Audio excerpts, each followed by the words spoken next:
Ayan o, sobra niyang kintab. Ginilitan ko na nga siya kanina kasi piprito ko na sana. Kaya lang, parang curious ako. Sabi, parang may mali eh. Tingnan mo, hindi siya na Samantalang yung natanggalan ko ng plastic. Ayan o, ayan siya. O, malambot, tumambot. Pero itong may plastic pa, hindi mo siya matupi o. Ayan yung plastic niya o. Ayan o, payo, kitang-kita o. Ayan o.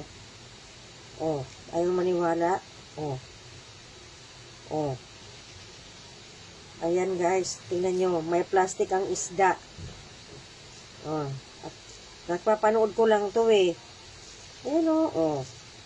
Naniwala ka na pa eh? Ayan o. Plastic is real. Tingnan mo, maaano mo na siya. Ayan, malambot na siya. Pero itong parte na may... Ay, nahulog tuloy.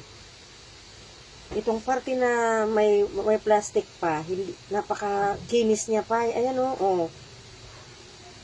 Tutok mo mabuti. Kita mo pa? Ayan o, plastic. Ayan, ito pa o. Ito pa.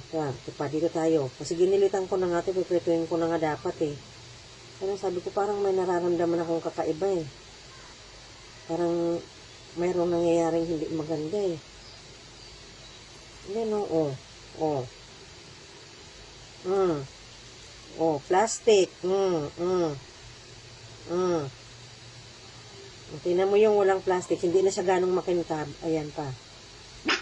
Ayan o. Kita mo pa?